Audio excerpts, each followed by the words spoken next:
Welcome into another edition of the NBA Lockdown Podcast with Bruce Bowen, as usual. I'm Israel Gutierrez. Had a couple of teams close out yesterday. We'll start with Miami and Brooklyn. The number one key in this series was great mental stability. And you have to have that throughout the course of each game, each possession, and then obviously through the series. And that's what it was down the stretch. You can't get caught up in frustration. It just takes incredible focus just to concentrate one possession at a time.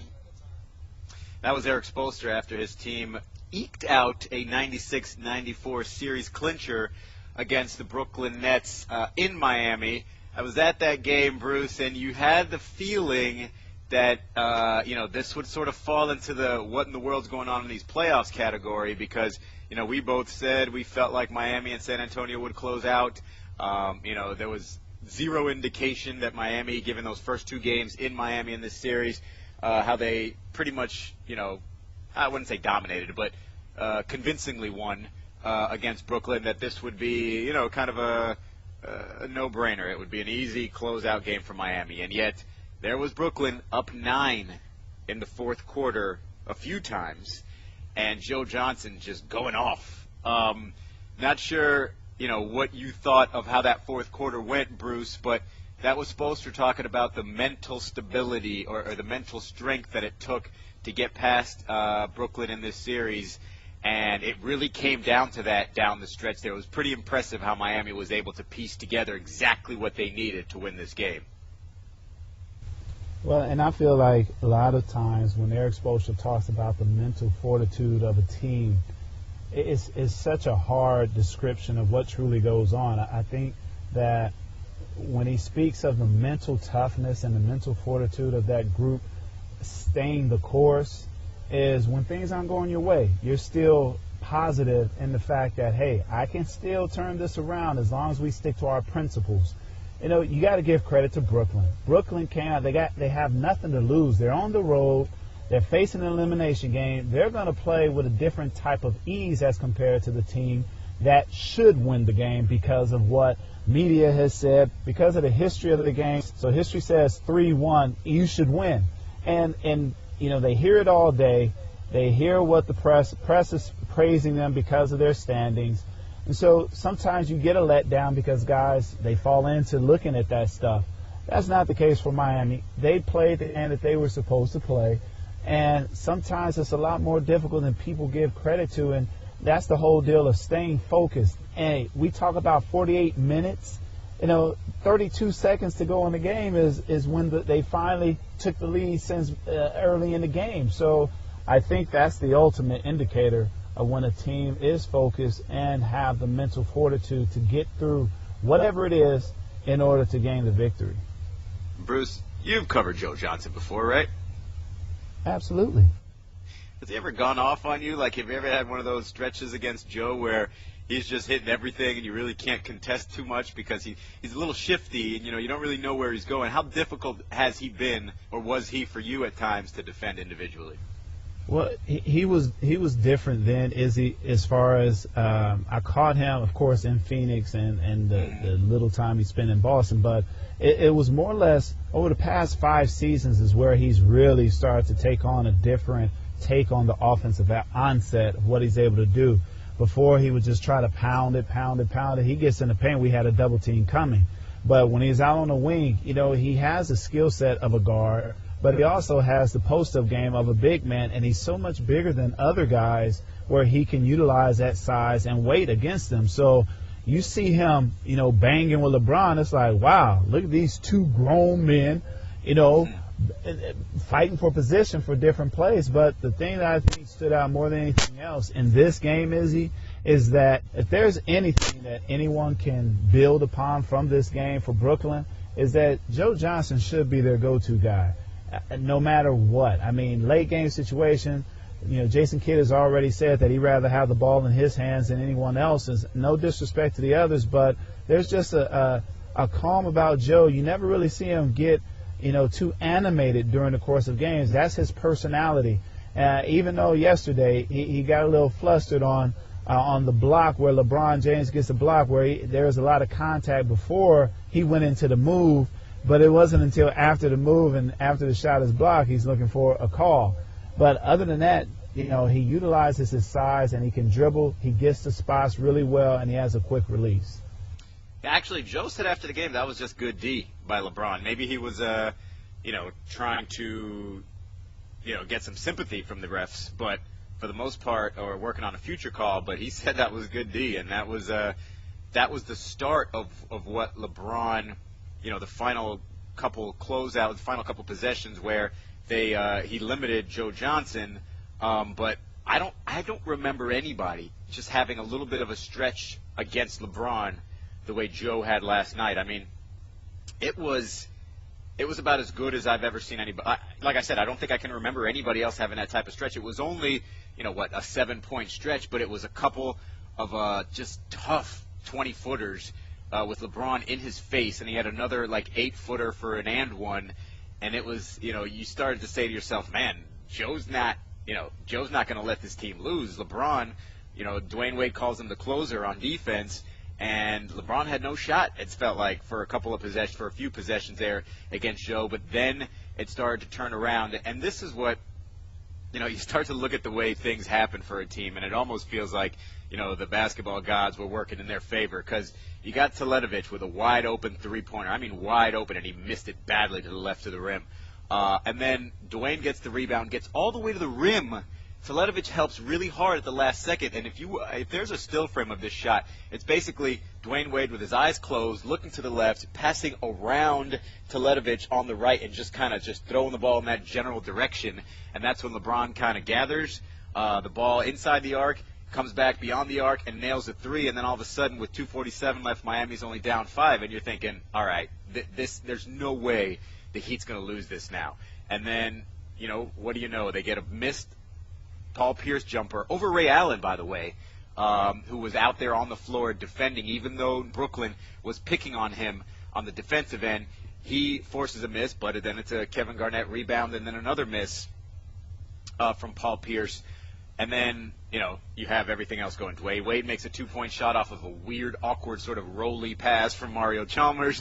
That's when you get the LeBron James block, and then a couple of free throws. And then, of course, Bruce, everyone's nemesis on the perimeter, Ray Allen, hadn't made a three-pointer whole game. He was 0 for 6. He gets this really awkward pass from Mario Chalmers, steps back behind the three just like he did in Game 6 against San Antonio, drains that big three. Miami has a lead 93-91. So many things had to go in their favor in terms of bounces, in terms of just matchups that you wouldn't think work in their favor but did.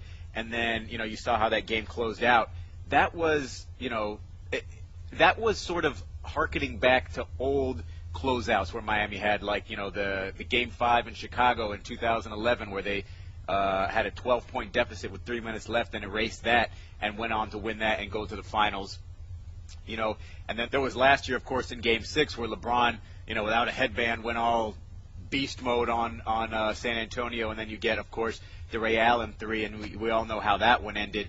That has to help, having been in those situations so often, to just be confident that you're going to be able to make the comeback and complete the comeback, and also, as Dwayne Wade mentioned, be able to know where teammates are going to be because you're so familiar with each other. All that experience, people talk about it in generic terms, but when you see it right in front of you, you have to know that that's experience coming into play, yes? Yeah, absolutely, Izzy, and that's why you hear teams talk about the necessity of veterans, Izzy. It's all about the experiences you go through that I think allows teams to feel more confident, to feel more comfortable, because this is the great evolution of basketball. You have your highs, you have your lows. You recount on all those situations that you've been in, and you reflect quite a bit. You reflect on the times where you were down, and it just seemed like no one could hit a shot, but you guys stuck with it, and you fought through the process. And you're able to focus and block out all the outside noise and really hunker down where the game even slows down to a T where, there are so many times as a player I remember, we get on a run, we come back from 20, and you just know, you can feel the momentum change. And that's what helps you stay in those games where you, instead of, being down 20 and you lose by 40, you don't give up. And that's the ultimate part where coaches are constantly preaching to the guys, hey, stay the course, stay the course. Who knows what may happen? Sometimes It's as small as someone missing a layup. I remember Amari Stoudemire missed a layup where, I mean, you know how good he was in Phoenix, where he could have dunked the ball, but he chose to try to let it bounce off the back rim. And that's where I said, this is ours. This is an opportunity for us to take advantage of that. And we just so have we won that game. But I just remember certain plays, Kobe goes up and a shot goes in and out. Tracy McGrady goes in and out. You know, Vince Carter. Certain things, when you see a guy miss something that he's accustomed to hitting, that's when you kind of get that feeling, Izzy, of, okay, it's important for us to take advantage of this opportunity that they just took for granted. Well, you know, in that first half, Miami was 1 of 16 from three, Bruce. And in the second half, you get 4 of those from Chris Bosh, whose production kind of goes overlooked a lot of times, but he's a big shot maker for this team. And in the second half, they go 8 for 13. Of course, the most memorable one goes to Ray Allen, who, when it's all said and done, he's only been here. He's been here for less than 2 full seasons and has had more memorable shots than I can remember any Heat player having outside of, you know, maybe Dwayne Wade and possibly LeBron James, but even more possibly than LeBron James, because I think we remember more LeBron's great performances, not so many of these big time shots. Here was LeBron talking about Ray Allen. One guy in the world that I may not rotate off, and that's Ray Allen. And, you know, we're happy once again that he's on our side. I know we say it a lot, but, you know, we're excited that he's on our side and, you know, big-time shot. I don't know, you know, Ray talks about it. He says, you know, I practice that every day, just finding the line without actually looking, rising up and shooting it. I don't know if there's anybody else that can be 0 for 6 from 3, and then he rises up and you have full confidence that he's going to make that shot. It was in the air, and everybody knew that shot was going, Bruce. I mean, how devastating is it if you're the opposing team to see Ray Allen going up without a defender in his face? It is. It's breakdown in defensive scenarios, Izzy. And, you know, this is what I've always said. I come out of a game, either guard, say, for example, Ray or Kobe Bryant, and whoever had to guard them. Now, mind you, they may not have scored just yet. But I would say a little something extra to the person who was coming into the game saying, hey, he doesn't have a rhythm. And my whole thought and concern at that moment was, I hope he doesn't have a rhythm when I go back in, because you can't just keep giving those opportunities to great players. They're going to figure it out. And especially with all the history he has behind his career as far as making big shots. You know, it took me back, Izzy, to the point where, you know, that's just a mental breakdown within the group of guys that's on the floor. We were in Dallas in 2003, and Steve Kerr comes into the game. Steve Kerr this was a year before he retired. And in Dallas, he hits like 4 threes in 2 minutes. My thoughts were, how do you continue to leave Steve Kerr? And that's where it all comes back to, Izzy. It's the whole deal of, you know who's on the floor. Come on. I don't want to chalk it up to maybe it's a little ADD going on. No, you're in the game. You understand the scouting report. Just do your job. You know, one of the elements that actually the primary element that won the Heat the game last night was the foul line. They got to the foul line for 31 attempts compared to Brooklyn's 15, and, you know, we sort of haven't seen this as much over the last 2 years, but it was a combination of both LeBron and Dwayne Wade getting to the line.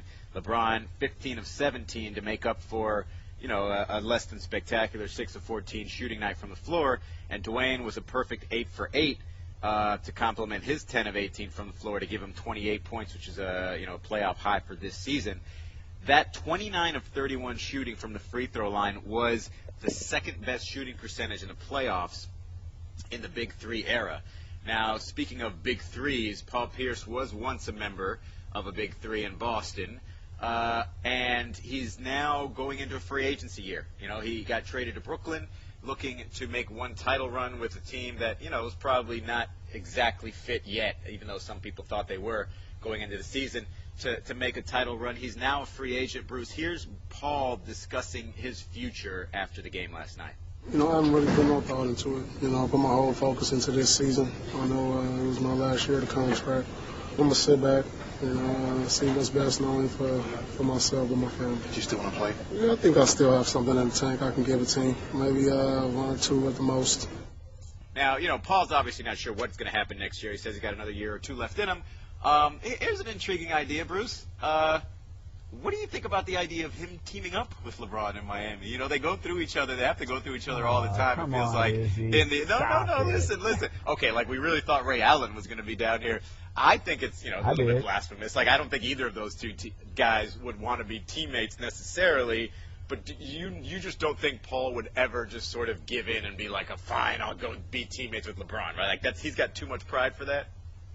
Well, I don't think it's necessarily pride, is he? I think it's just about, does it work? And I don't think, I think for what Paul would like to do, he would want more minutes. And when you have, you still got D Wade under contract and things of that, or, who knows, but you still got him in the fold. I don't see Paul in Miami. Now, I'm going to tell you where I do see Paul.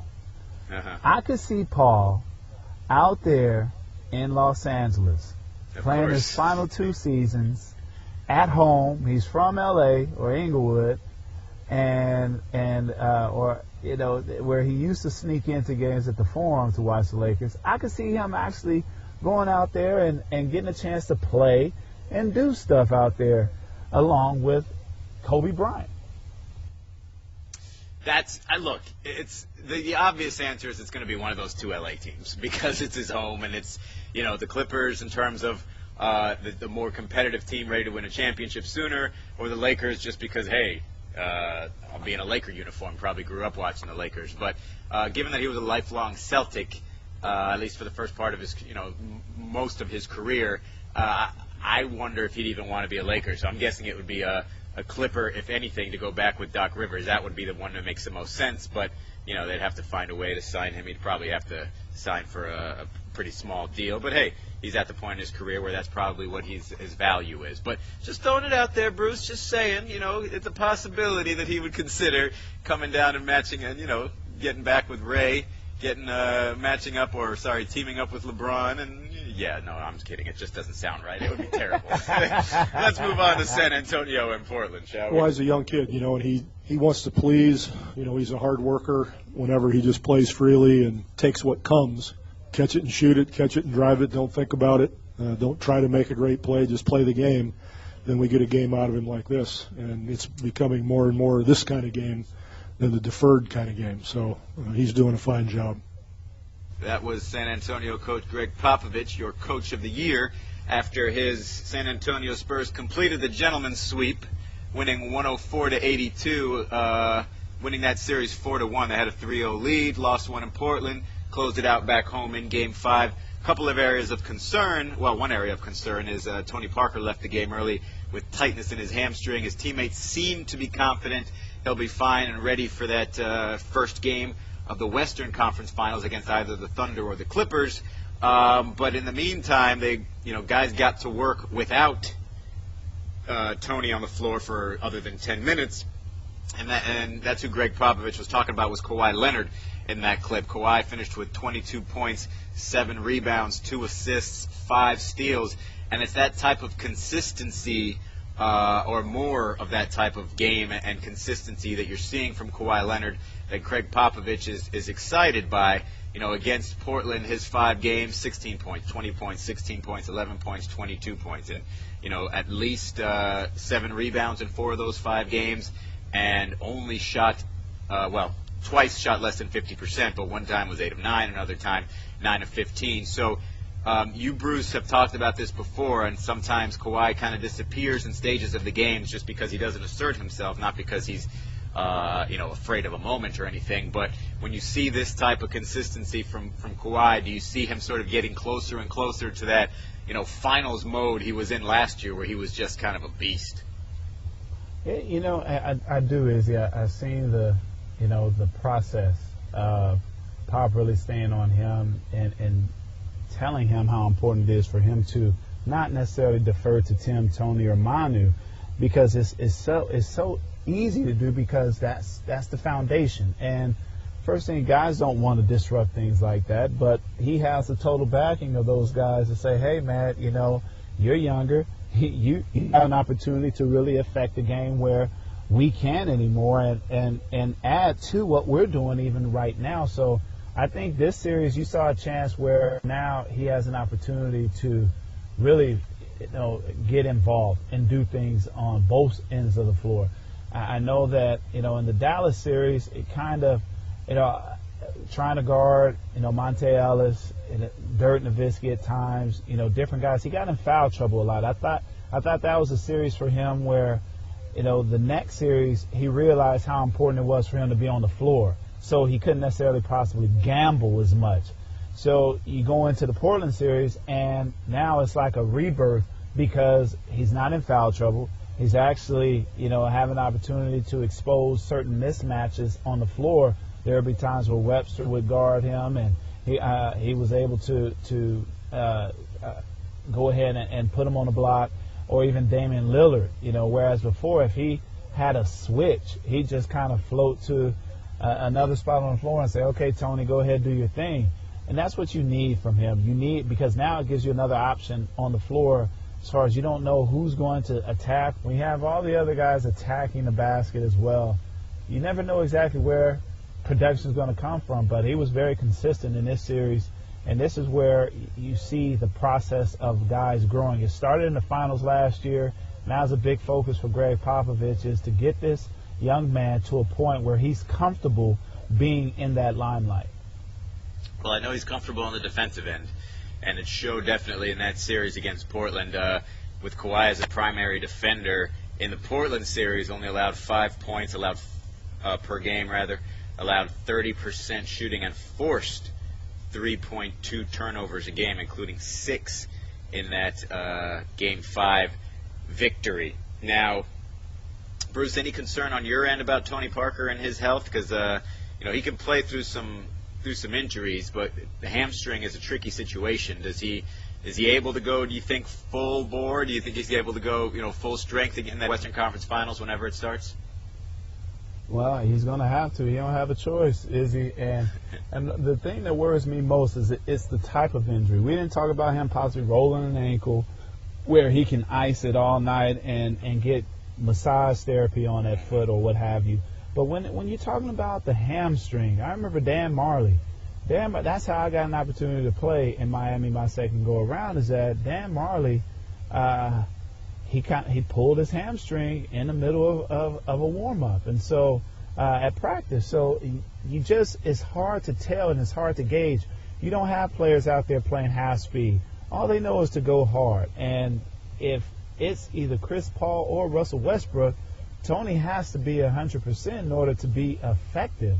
So that's the only concern I have, is that it's the type of injury. That's an injury that takes place because of a lot of playing. And, you know, as soon as it happened, I thought about, oh, man, look at all this basketball Tony's played. He played in the finals.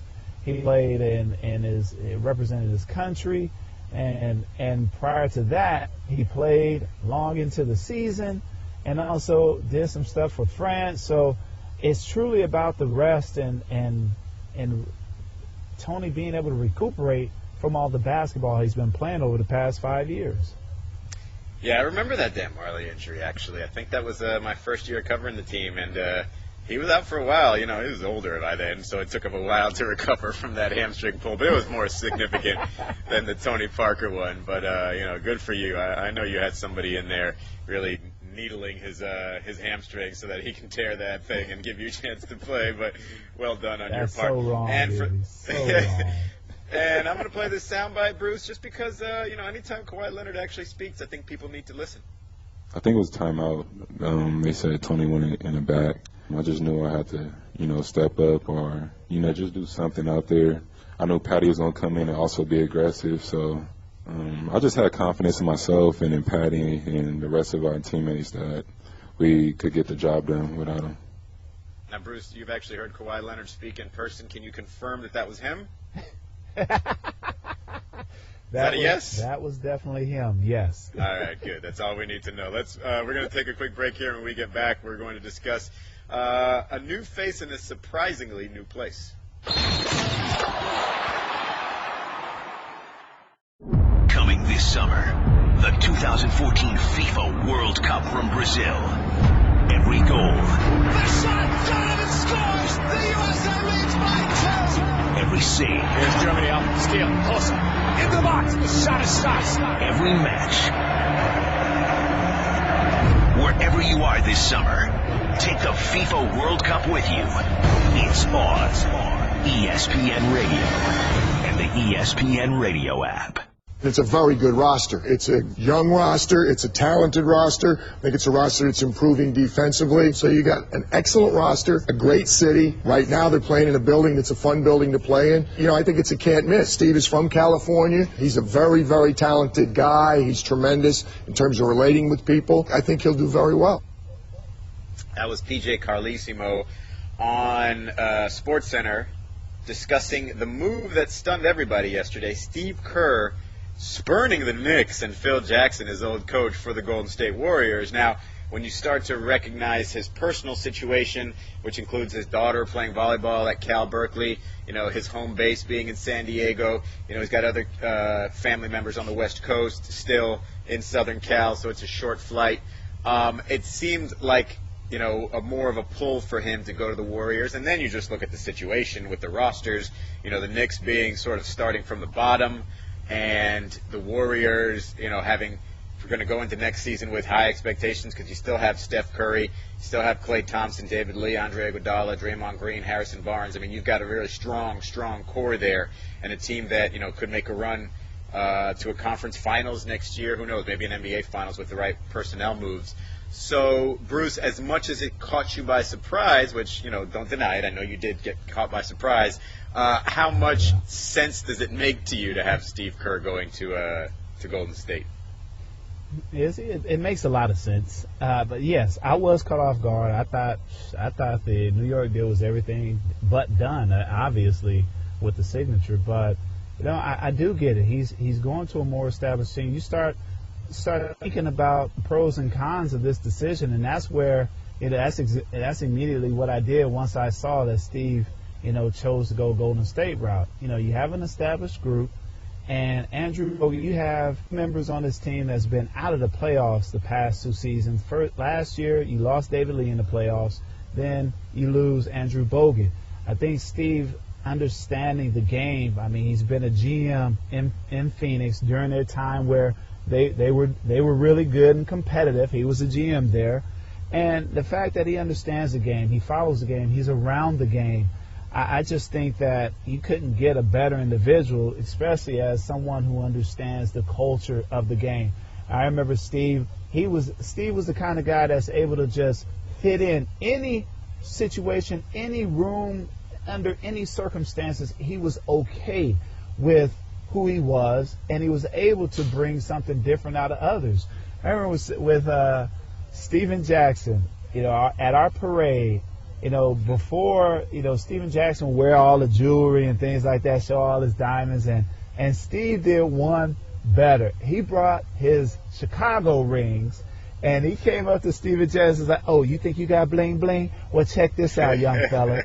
And it was just, it was such a fun moment, Izzy, because he knew how to necessarily just even joke around with somebody at that time. I think Steven Jackson was 21 years old, and that's not easy to do. I mean, just on the flip side, David Robinson, he wasn't going to try to communicate with Steve that way. Dave was more serious. Dave was more into the religious aspect of things, and that was his way of communicating with Steve. But Steve Kerr was able to relate on so many different boundaries, and I think that's necessary when it comes to coaching. You have to be able to understand the younger player today. You have to be able to understand the sensitive individual and be able to communicate with that sensitive individual in a way where you're getting the most out of them without them pouting and losing that individual for 2 weeks.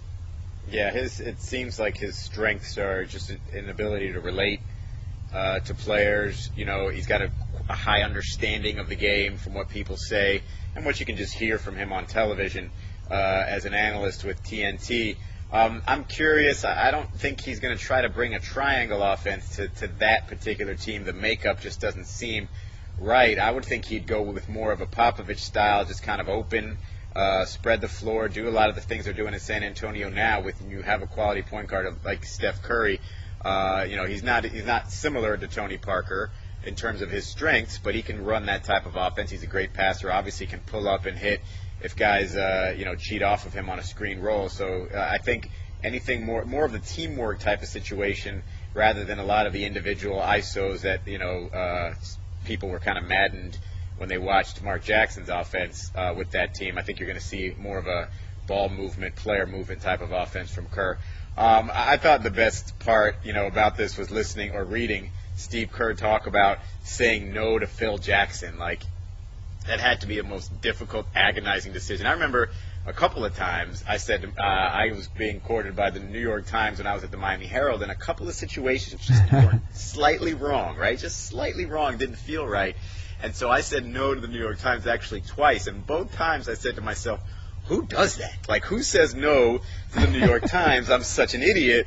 And I'm sure, and Steve Kerr, I read a quote from him where he said something to that effect of, who does that? Who says no to Phil Jackson? And, he did. And, to his credit, he put family first. And he said it wouldn't have felt right to have to travel 3,000 miles away from my family all the time and be away that far from home. So, kudos to him for thinking that, and also, frankly, ends up in the better basketball situation. But that's going to do it for this edition of the NBA Lockdown podcast. For Bruce Bowen, I'm Israel Gutierrez. We will talk to you again next time.